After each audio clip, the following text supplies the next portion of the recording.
怎么会摔了呢？哦，我听说是在律师事务所门口摔了一跤。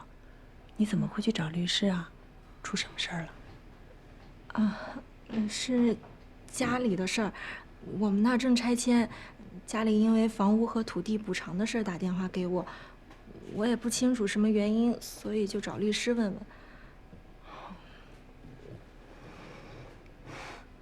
法律意识还是挺强的。喝茶。腿还疼吗？看过医生了没有？医生怎么说？骨头没事吧？没什么大碍，就是走路不太方便。哦，田总，我耽误了工作，对不起。哎呦，工作很重要，但身体更重要，好好养着啊，别着急。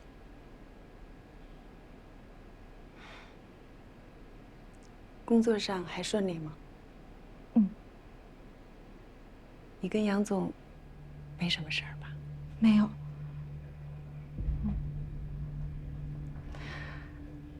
你是我选出来的，所以我很信任你。我不把你当外人，我希望你也一样。不管是在工作上还是生活上，有什么问题都可以跟我说。嗯。那你和杨总之间有事儿吗？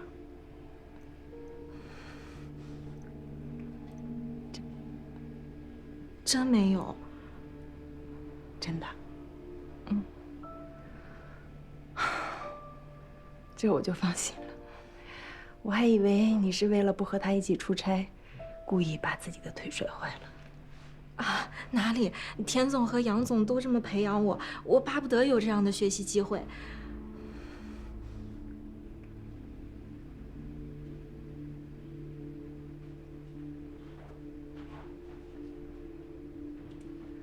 我再给你一次机会，再给你一次说真话的机会。我最讨厌别人骗我。你要是瞒着我，而最终让我知道了，后果很严重的，知道吗？我知道田总，可是我真没有。OK，那你过来，我给你看样东西。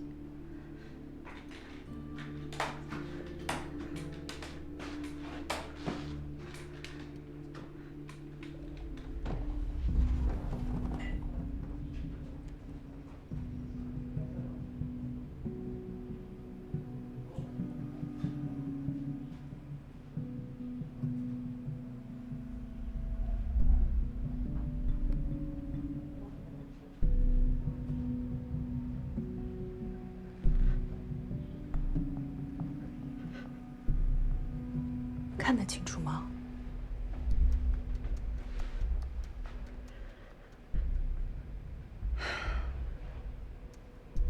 要不要解释一下？对不起，田总，可能我真的不敢说，所以他要我陪他出差，我才故意摔伤了自己。可我一个进城打工的，我能怎么办啊？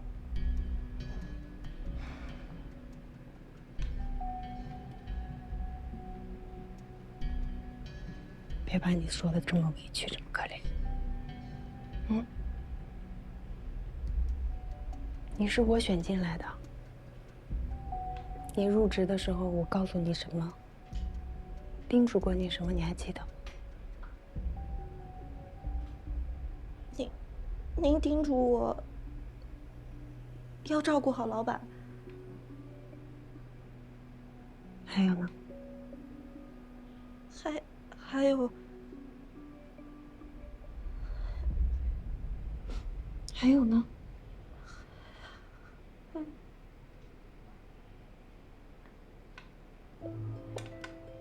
别穿短袖，别穿短裙来上班。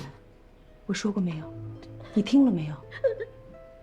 田总，你不能因为我穿短袖和裙子，你就说我勾引他呀！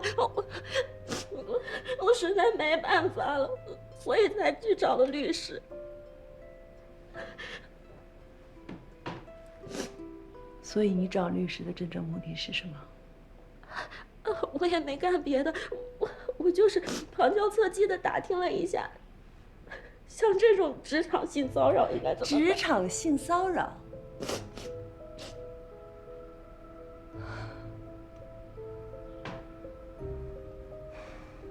职场性骚扰，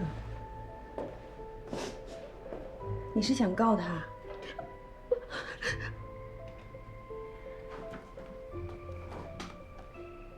你觉得告得赢吗？如果你的行为检点一点，是不是就不会发生这样的事情了？还有，做这件事情之前，你有没有考虑过公司的利益？有吗？那田总，我还能怎么办呢？方法有很多，但是你选择了最蠢的一种。我保不了你了。一会儿你到财务把你的工资结了，工作的事情交给小田就行。田总，你被解雇了。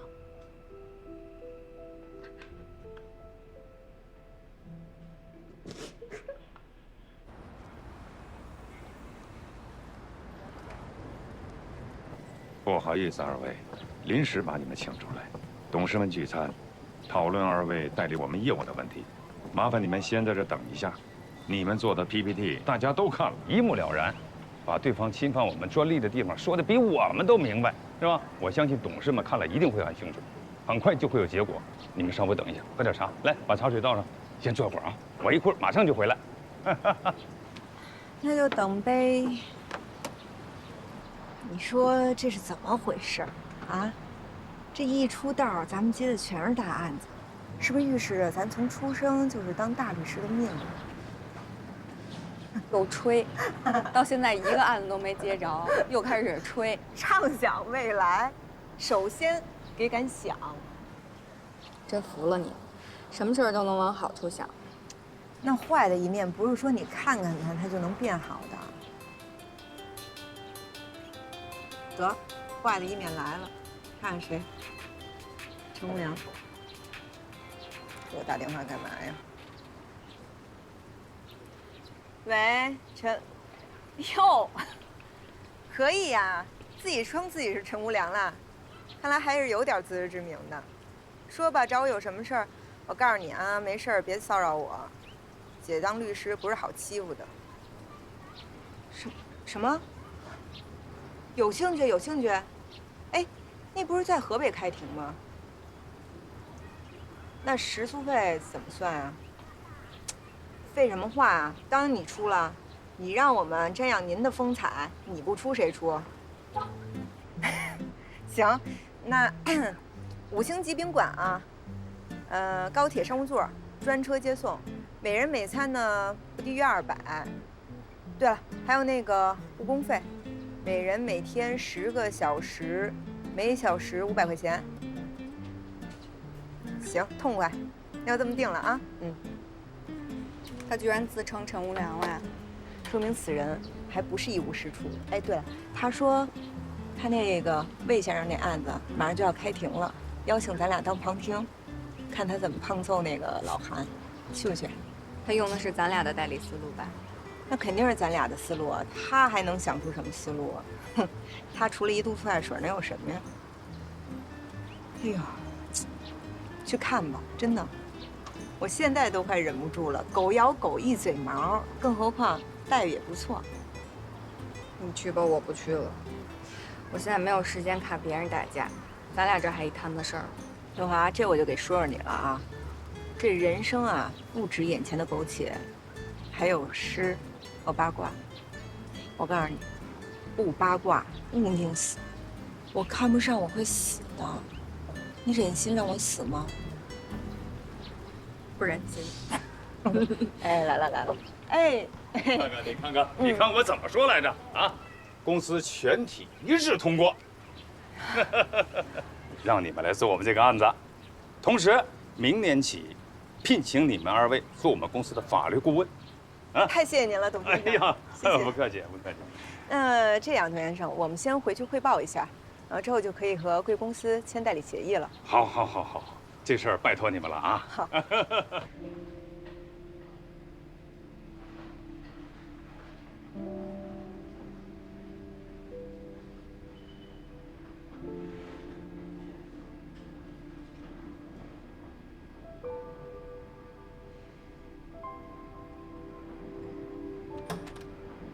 郭玉，邱律师，哎，你坐，坐。邱律师，我要打官司。你先坐，慢点，坐下，慢慢说。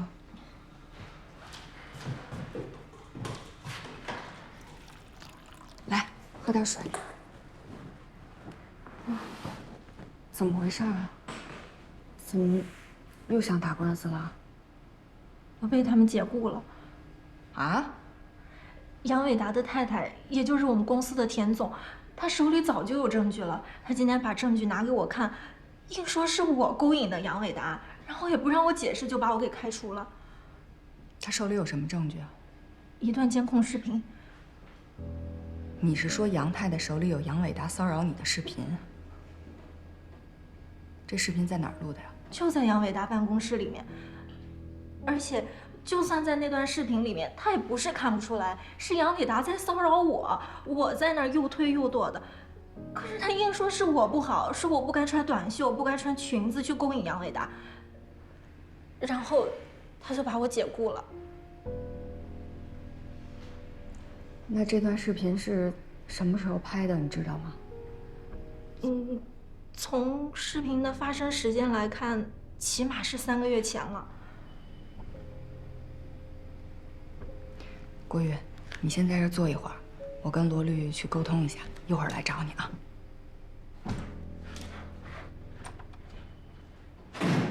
她老公骚扰人家一个刚入职的姑娘，然后反过来说人家姑娘衣服穿短了，裙子穿短了，勾引她老公。不是她怎么那么好意思，也不看她老公多大岁数了。哎，现在郭玉是不是还在那儿呢？在会客室。那她现在什么意思啊？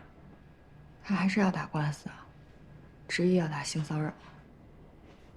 打性骚扰，咱们没证据，怎么打呀？是啊。再说了，杨太太手里那个视频也不会给郭玉啊，毕竟杨太太跟杨伟达是夫妻。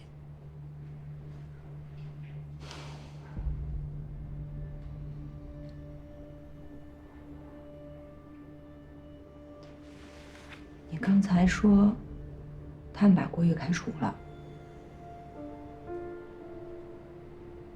劳动争议。对，你应该和他们公司也签了劳动合同吧？实习期过后，公司跟我们签了3年的劳动合同，这还不到2年呢。那他们这样无故的跟你解除劳动合同是不可以的，所以我们就打劳动争议。劳动仲裁呢，相对把握性会大一点。可是田总手里有那段视频，这个暂时可以放心。我觉得他手里可能不止这一段视频，但是他是不会拿这个来作为解除合同的理由的。他如果要是有什么理由，大概也就是你工作失职啊、旷工啊、迟到之类的。我这2年都被评选了先进，请假也是这次摔坏了腿才请了3天。但他才是老板，对吧？所以打仲裁对你来说更有利。我们是律师，我们要负责任的向你分析法律上的利弊得失，所以我们现在要保住你的工作，剩下的事之后再慢慢想办法。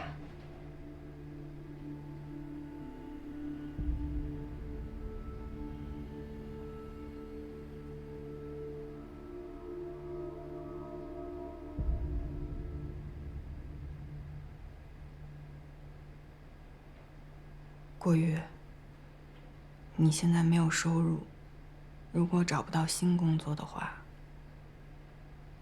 在这个城市就待不下去了吧？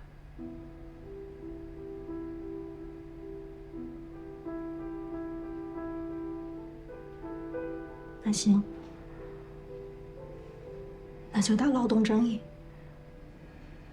好，明天还要麻烦你再来所里一趟，咱们签一下这个代理协议，之后我们就申请仲裁了。我先走了。好，哎，我送你。哎，你慢一点，来，我来送你啊。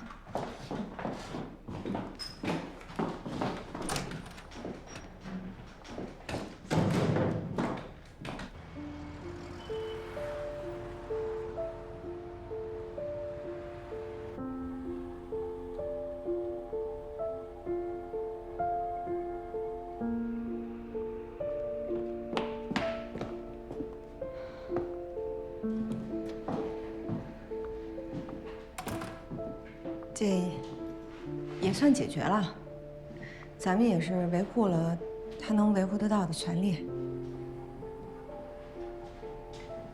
也许吧。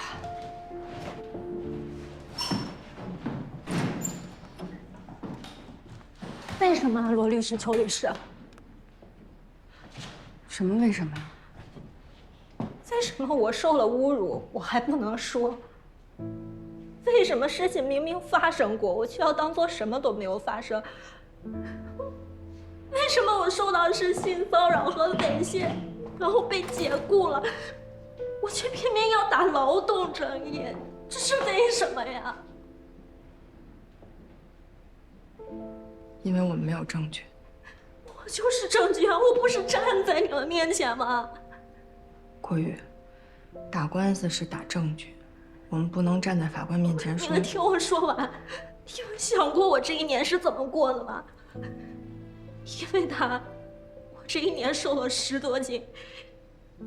因为他，我经常晚上睡不着觉，做噩梦。因为他，我不敢交男朋友，我不敢晚上出门，我不敢接电话。因为他，我不得不从10来层高的台阶滚下去，摔伤自己的腿。还因为他，我要被他的太太羞辱，然后丢了工作。事情明明都是他做的，可是为什么结果却全部都要我来承受，还不能说呀？郭宇，来那个，坐下来，慢慢说啊，不着急。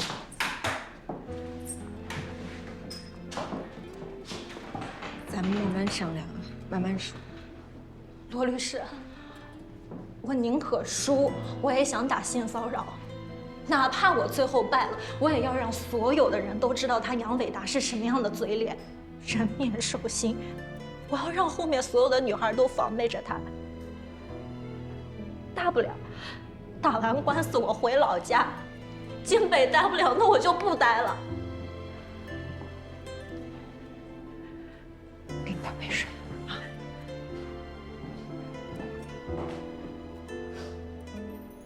郭宇，喝口水，缓一缓。我跟秋绿单独说2句，你先缓一下啊。秋儿，那个专利那个案子马上要签了，那边工作量也挺大的，咱俩要不然就分工吧，你做那个，我看这个。我觉得我打不了这个案子，要打一块儿打。郭宇，我们是你的律师，我们肯定会为你着想，我们给你设计的方案肯定得是最优的。当然，我们肯定也得尊重你的决定。我们现在就是想知道，你现在是下决心了，是吧？下决心了。那我再提醒你一遍啊，就目前这件事，所有的证据很有可能都掌握在杨太太手里。杨太太和杨伟达是一个利益共同体，他可能会拿着这些证据去牵制杨伟达，驱逐他身边的女孩，但是他绝对没可能拿着证据提供给受害者来指控杨伟达。这件事你一定要清楚。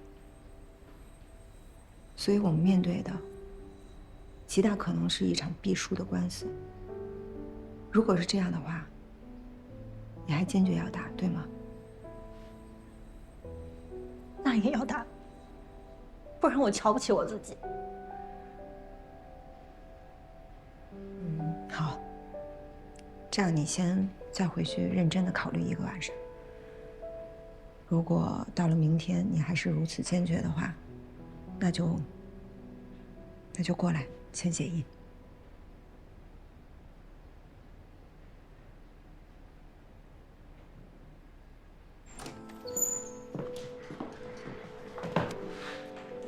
我头有点疼，还想去趟医院。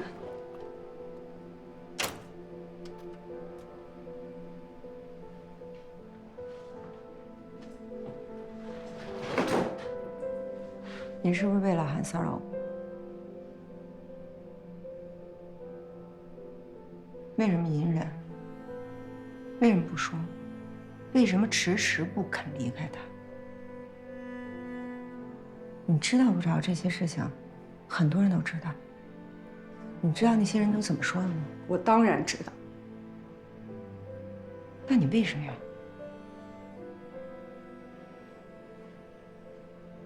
英子，你相信我吗？你不会也觉得我跟他有什么？我相信你啊，我当然相信你。可是我相信你有什么用啊？他骚扰你，你还不肯离开他，你能塞得住外面这些悠悠众口吗？那你让我怎么办？我不是搬出来了吗？我知道怎么保护我自己，他占不了我便宜的。什么意思啊？就是白被骚扰了是吗？那你让我怎么办呢？郭玉，你不是也看见了？你告他呀！人家郭玉都可以下定决心打官司，打得赢吗？你觉得这种案子胜诉的能有几个？你以为我愿意忍啊？我不忍，我能怎么办？算了，这件事说到底是我自己的事，跟你没关系。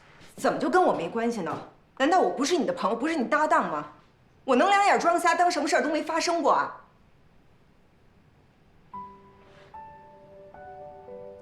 你真觉得我是你朋友？废什么话呀！这还有什么可疑问的？朋友加战友。谢谢。我从来都没有过朋友，从小就没有。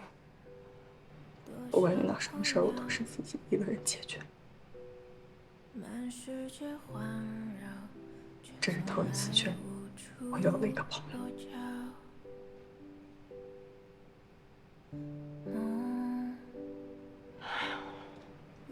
九华，咱们俩不光是朋友，咱俩还是利益共同体。现在你被人欺负了，我也跟你一起去面对。我曾经是发过誓的，我说遇到好的人，我要比他更好；但是要遇到坏的人，我们绝不手软。他老韩就是个坏人，他欺负你，咱们就让他加倍的还回来，不然就是对他的不负责任，懂吧？笑什么呀？我说真的呢，你知道这世界上为什么这么多坏人吗？这就是好人的纵容。你现在就应该去所里告他。我告他，所里会有什么反应？你觉得所里会愿意出现这样的丑闻吗？你可以去找方力宏啊。第一，他是女的，我相信他会站在你身边。第二，我觉得他是咱们所里面最富有正义感的人。他所谓的正义，在利益面前都不值一提。这个所里现在创始人就剩方力宏自己了。他是这个律所，是他自己一个人的，他一心一意要把它做大。你觉得他会愿意出现这样的事儿？到时候牺牲的人是谁呀？你忘了上次老韩在魏总的那个案子上面做手脚的时候，所里的态度了？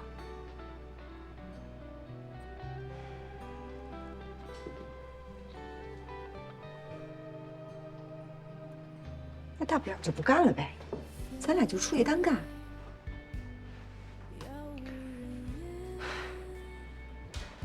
英子，我真的佩服你，什么事儿都能那么乐观，我就不行。我做所有的决策之前都要瞻前顾后，左思右想，我付不起那么大的代价。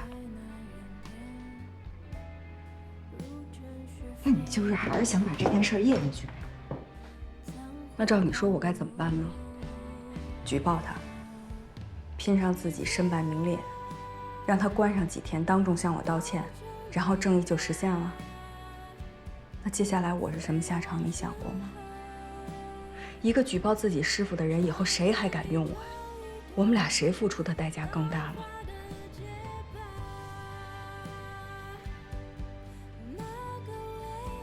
杀敌800，自损1000，这样的惨胜叫胜吗？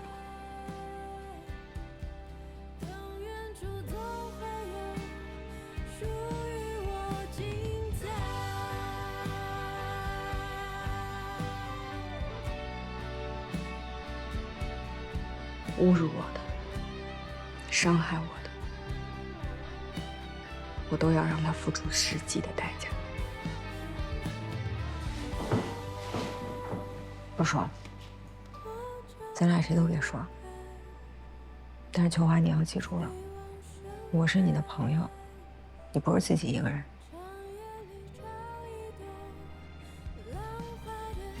谢谢，谢什么谢啊？我都快替你憋屈死了。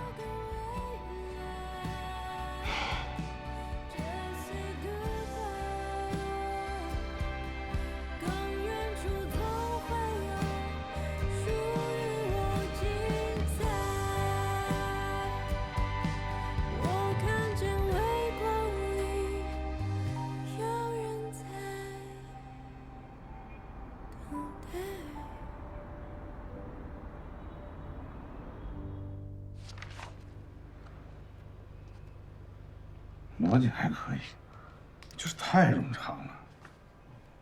你以为法官有那么多时间听你在法庭上煽情啊？外国大片看多了吧？看人家外国律师在法庭上走来走去，挺帅是吧？人家有陪审团，陪审团的成员是不懂法的，所以煽情对他们很重要。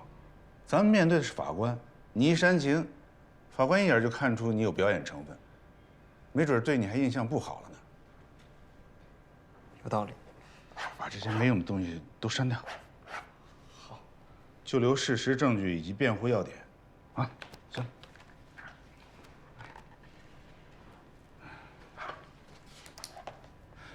主任，那个同仁路桥那案子，您带着我一起呗。哼，觉得同仁路桥有钱是吧？不是，我接这个案子基本上不挣钱。我真不是为了钱，主要是为了锻炼。行，您就带着我吧，师傅。先把手头这几个案子做好，行了吧？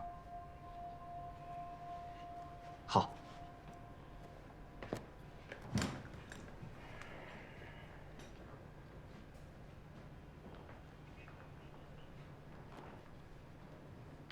师傅，秋华跟罗英子好像接新案子了，哎呀，好像是个性骚扰案。性骚扰？啊。我知道。那个，你对同仁路桥那个案子想跟是吧？是。我反正还差一个助手，那行，你跟吧。啊。谢师傅，那我先忙去了。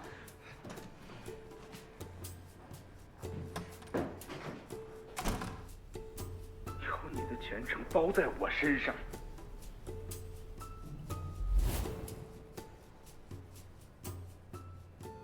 该不会是写了这个案子？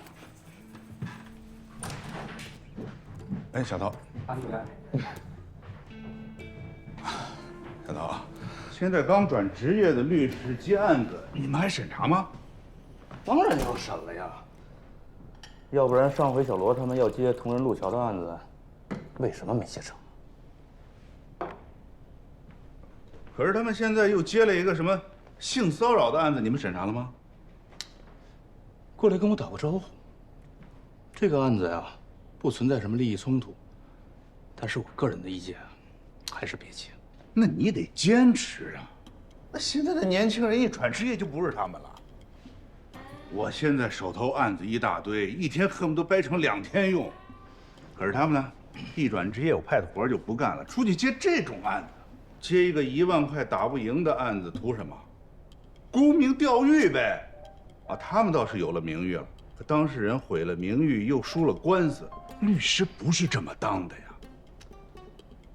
他们也就是过来打了个招呼，具体情况呢，我还不清楚，我先了解一下再说。啊，那行，那我等你的消息啊。好嘞。好。刚才老韩去找我了，跟我聊了半天，他话里话外那意思啊，就是不想让他们俩接那个性骚扰的案子。他是怕秋华打性骚扰案，怕打出经验和勇气啊，回过头来对付他。这话你出了门可不能说啊！律所传出这样的丑闻，可就不好玩了。这个案子呢，我也不想让他们两个接。可我看这两个女孩决心很大呀。哎呀，就是年轻。可干律师这行不是靠热血就能干的呀。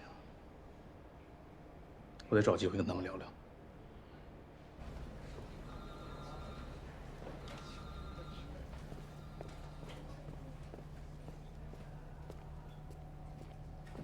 哎，陶律，找我有事啊？啊，我们又接了个案子，案子还不小呢。什么案子？来，进来说。是一个专利案。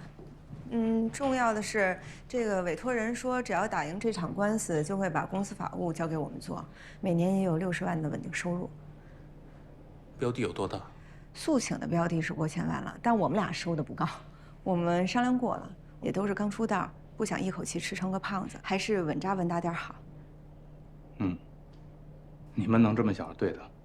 这样，你们去小王那查一下，只要不存在利益冲突，就可以签协议。好，谢谢陶律。哎，等一下，我想跟你们商量商量你们手头那个案子。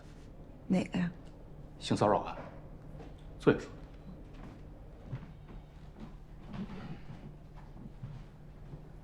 我们商量了一下，还是不建议你们打性骚扰。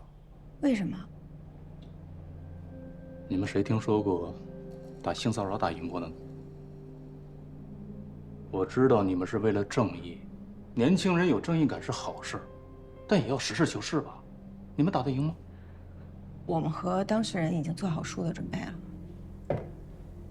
你说这话就是对当事人不负责任。理论上来说，每一个律师都有50%甚至更高的败诉几率，所以你们输了没有关系。只是有一次败诉的记录而已。当事人呢，打不赢就相当于被第2次伤害。他现在想不到，将来就会知道厉害的。到那个时候，你们拍拍屁股接其他的案子，他呢？当事人已经做好准备了。他没有，他不知道厉害。但你们是律师，你们应该知道啊。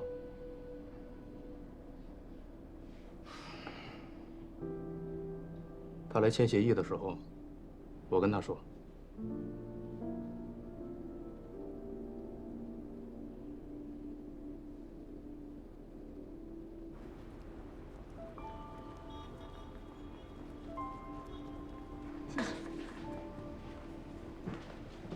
你的案子，罗律师跟邱律师已经向所里汇报过了。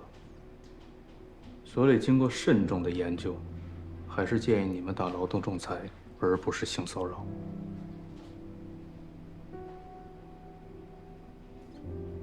为什么？郭小姐，我完全理解你内心的委屈和愤怒，我们感同身受。但越是这样，我们越需要冷静，防止在冲动的时候做出错误的决策，让您进一步受到伤害。我听罗律师跟邱律师说，你们知道这个案子赢不了，但你还是决心要起诉他，想让他付出名誉破产的代价，是吗？对，我要让所有人都知道他杨伟达是什么样的人，我也要防止他再对别人做这样的事。但你有没有想过，到最后名誉破产的很有可能不是他，而是你呢？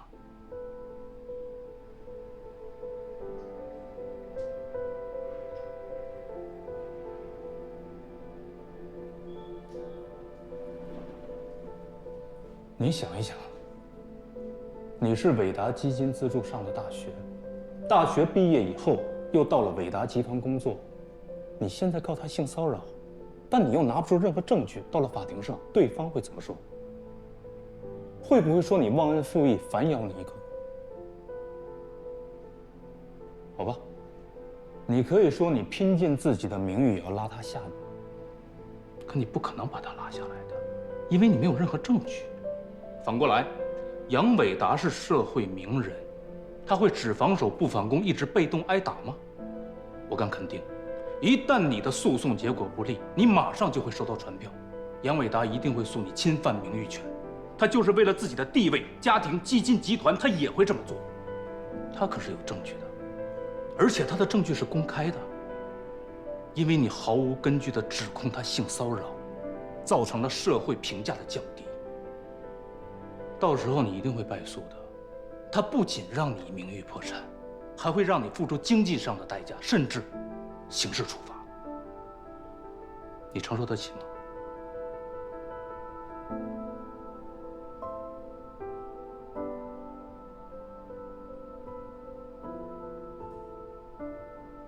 但是打劳动仲裁就不一样了，我们有很确定的把握，知道我们一定能赢。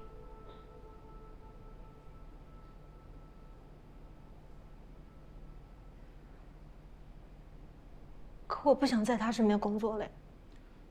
没有人让你继续留在他身边工作，打劳动仲裁是让对方为他们的违法支付高额的代价。你可以用这笔钱资助你的家里，也可以留在京北继续找其他的工作，开始新的生活，这样不好吗？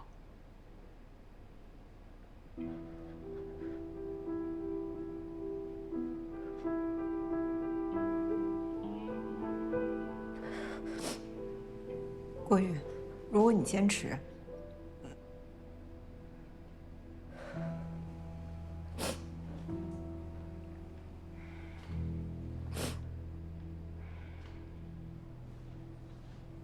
郭小姐，有句话，谁在世上没碰到过个把人渣呢？碰到人渣两种方式，第一种，跟人渣死磕，最好的结果呢是两败俱伤，最有可能的结果，死无葬身之地，因为你不可能比人渣还渣。第二种方式，远远地躲开人渣。你想消灭人渣呀？人渣是根本消灭不完的。那既然如此，你远远地躲开他，岂不是最明智的选择？更何况你还让他付出了代价。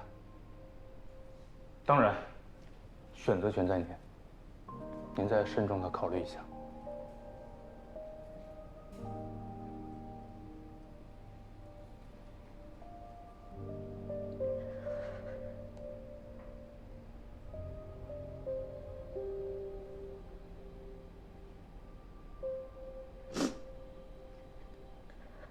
他行，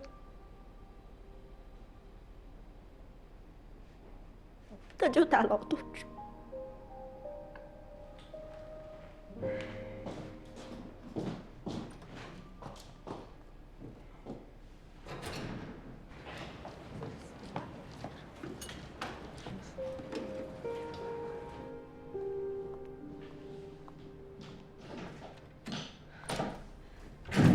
太憋屈了。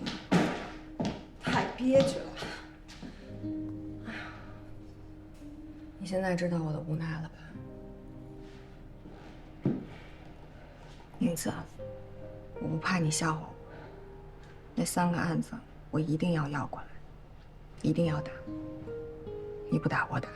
我理解了，我知道了，我和你一起打，不能便宜老韩那老东西。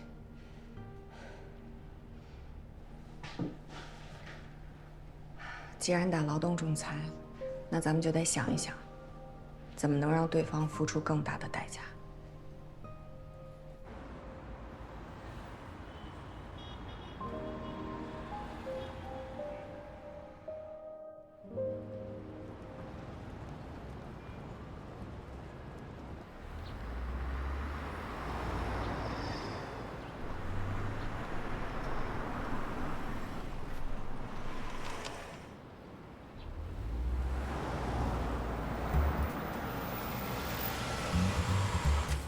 缺不缺德？明明我找的地儿好，就是他，怎么哪儿都有你呀？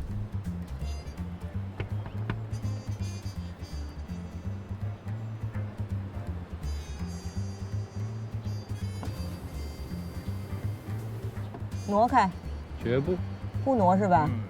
今天我给你怼了。请。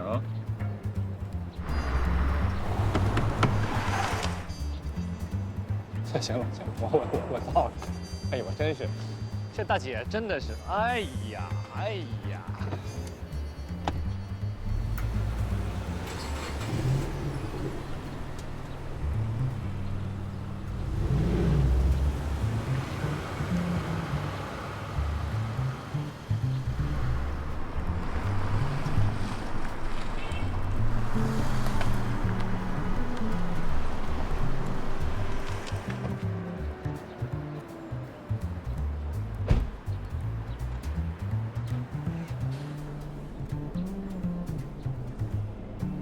对方的代理律师是他。苍蝇逐臭，这种事儿能少得了他吗？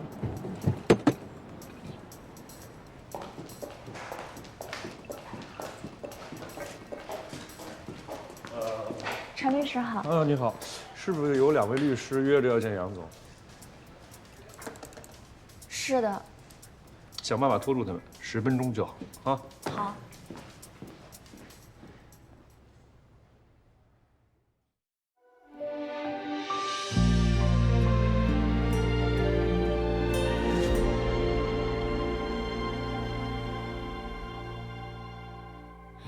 记忆里许多事情又过去，我们多有默契。失去的所有人里，最怀念自己，不痛不惧。用沉默来代替错过的我，没多说一句。曾经我用尽力气，所以不可惜。天生会乐观的人群，总在夜深人静自语，永远相信明天的和结局是我的超能力。为一个解翻山越岭，走很远才惊觉已过去。雨过天晴，怎么算公平？歇斯底里的事，离开不必非要证据。曾经我用尽力气，所以不可惜。